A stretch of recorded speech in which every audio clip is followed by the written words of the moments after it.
안녕하십니까. 속도사전으로 공부하는 분석 한자어 교실입니다. 자, 오늘은 155번째 시간인데요.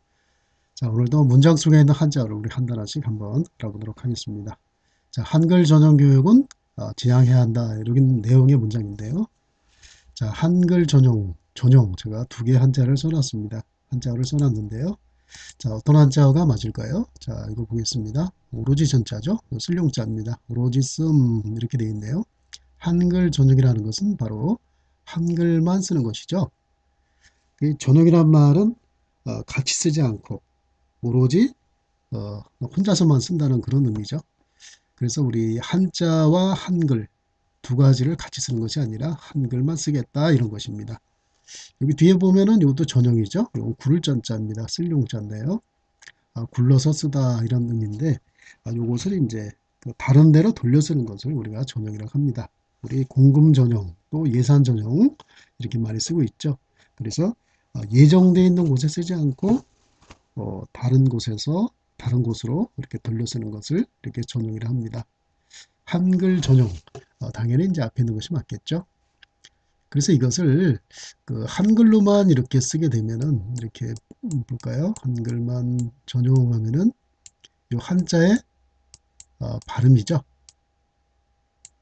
두 개의 한자의 각각 발음을 이렇게 전용으로 한글만 이렇게 표기하게 되면 어떤 문제가 있냐면 뒤에 있는 것도 또 전용입니다. 이것도.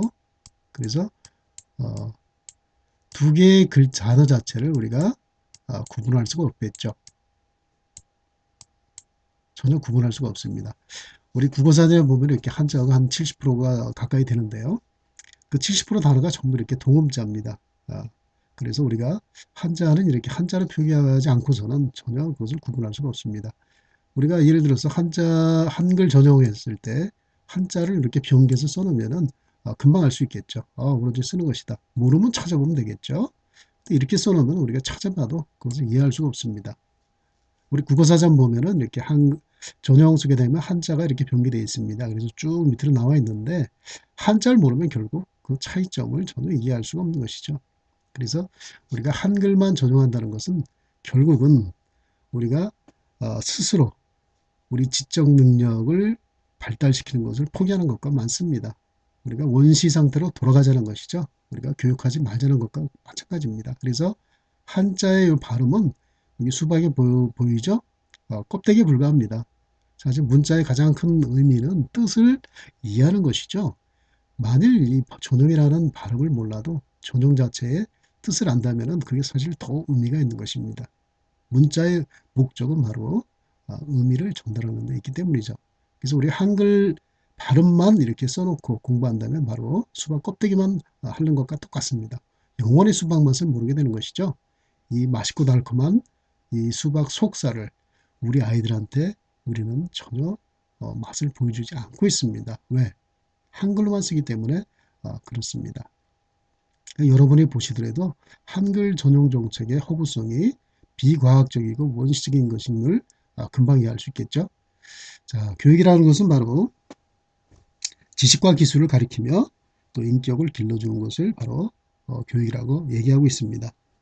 자, 지식과 기술을 배우기 위해서는 우리가 바로 글을 읽을 수 있는 그 독해력을 우리가 갖춰야 되는데 이런 상태에서는 우리가 읽고 문장을 도저히 이해할 수가 없는 것이죠. 이런 상태에서 어떻게 우리가 지식과 기술을 배울 수 있겠습니까? 우리가 또 교육의 목적은 바로 우리가 개개인이 살아갈 수 있는 그런 능력을 갖춰주는 것을 우리가 교육이라고 하는데요. 살아가는데 가장 중요한 능력이 바로 글을 읽는 능력입니다. 문해력이라고도 하고 우리 독해력이라고도 하는데 왜 그러냐 하면은 모든 지식과 정보가 이렇게 언어로 표현되어 있기 때문에 그렇습니다. 그래서 우리가 만일 독해력이 떨어진다면 즉 의력이 부족하다면 지식과 정보를 습득하고 분석하는 그러한 능력 자체는 발달될 수가 없는 것이죠. 그러한 능력을 갖춘다는 것은 불가능합니다. 그래서 정부는 그러한 교육을 이렇게 공공연히 하고 있다고 이렇게 발표하고 있는 것입니다. 그나마 박근혜 정부 때 초등교과서에 그 한자어를 이렇게 가로치고 그 뜻을 예를 들어서 오로지전 쓸용 이렇게 표기하겠다는 그러한 정책까지도 문재인 정부는 이렇게 폐기하고 있는 것이죠. 참 어떻게 국민들을 교육시키려고 하는지 참 절망감이 들 정도로 참 안타깝습니다. 자, 지향이란 말은 바로 이렇게 어, 그만두다 이런 뜻입니다. 사전에 보면은 더 높은 단계로 오르기 위해서 어떠한 것을 하지 아니함 이렇게 길게 써놨는데요. 하지 않는 것을 바로 지향이라고 합니다. 왜 그런 뜻인지 우리 잠시 후에 한번 분석해 보도록 하겠습니다. 그래서 한글만 쓰는 교육은 반드시 폐지가 되어야 됩니다. 이렇게 한자어는 바로 한자로 써야지 그 의미를 정확히 표현하고 또 읽는 사람은 정확히 이해할 수가 있는 것입니다.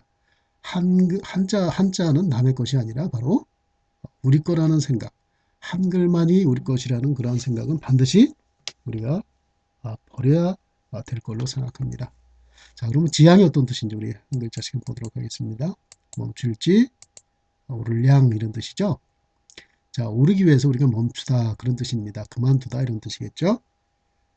더 오르기 위해서 어떠한 것을 그만두는 것입니다. 우리 교육을 한 단계 더 높이기 위해서 이렇게 한글만 쓰는 그러한 정책은 어리석은 바보 같은 정책은 빨리 하루빨리 우리가 버려야 될 것으로 생각합니다. 자, 그렇다면 이렇게 지자가 왜 멈추다는 뜻을 갖고 있는지 우리 한번 보겠습니다. 이것은 발의 모습을 이렇게 본뜬 글자입니다. 발과 비슷한가요? 이것이 이렇게 변하게 됐죠. 그래서 발을 통해서 우리가 움직이니까 발을 움직여 가다 이런 뜻도 가지고 있고 또 발을 멈추어 정지하다, 멈추다, 그만두다 그런 뜻을 가지고 있습니다. 똑같은 문자인데 두 가지 정반대의 뜻을 가지고 있죠. 가다라는 뜻과 멈추다라는 뜻 두 가지를 가지고 있습니다. 이것은 멈추다 이런 뜻이겠죠. 그만두다. 이것은 이제 손숫자가 보이죠. 요거는 이제 빛날 양자입니다. 한 발음 조서로 쓰이고 있죠. 손으로 날아올리다 이런 뜻이죠. 양력이라 하면 비행기가 이렇게 뜨는 하늘을 뜨는 그러한 힘을 말하고 있습니다. 날리는 힘이죠. 올라가는 힘. 비행기 날개가 이렇게 돼 있죠. 비행기 날개가 이렇게 돼 있기 때문에 직선으로 이제 쭉 가게 되면은 공기 역학의 힘에 의해서 이렇게 떠오르는 것이죠. 이게 바로 양력이라고 합니다. 자, 이렇게 비행기 날개에서 이렇게 양력이 발생이 돼서 비행기가 뜨게 되는 것이죠. 자, 바로 지향이라 함은 간단히 말해서 그만두는 것입니다. 자, 한글 전용 교육은 지양돼야 된다. 즉 한글만 쓰는 그러한 교육은 바로 그만둬야 된다 이런 뜻이겠죠. 자, 우리 속도사전 한번 보겠습니다. 자, 속도사전은 뭐 따로 설명할 필요도 없죠. 이 자체만 봐도 쉽게 알 수 있습니다. 그래서 박근혜 정부 때 5, 6학년 교과서를 이러한 내용으로 표기하겠다는 것입니다. 한자를 표기하는 것이 아니라 괄호치고 이런 식으로 멈출지 오를 양 이렇게 해서 단어의 뜻을 정확히 이해할 수 있도록 학습에 도움을 줄 수 있도록 도와준다는 그런 취지로 2년간의 공청회를 거쳐서 준비한 것을 하루아침에 문재인 정부는 폐기했습니다. 과연 그것이 국민을 위한 정부인지 국민을 위한 정책인지 우리 국민들은 냉정하게 명확하게 그것을 판단할 필요가 있습니다. 자, 여러분 정부를 믿지 마시고 이렇게 스스로 우리 아이들은 우리가 지켜야 될 걸로 저는 생각합니다. 자, 그 수단이 바로 이렇게 속도 사전이죠. 아이들한테 치킨 하나 사주는 것 대신에 반드시 이러한 사전을 통해서 스스로 학습할 수 있도록 여러분들이 반드시 도와주시기 바랍니다. 자, 오늘은 이것으로 마치도록 하겠습니다. 감사합니다.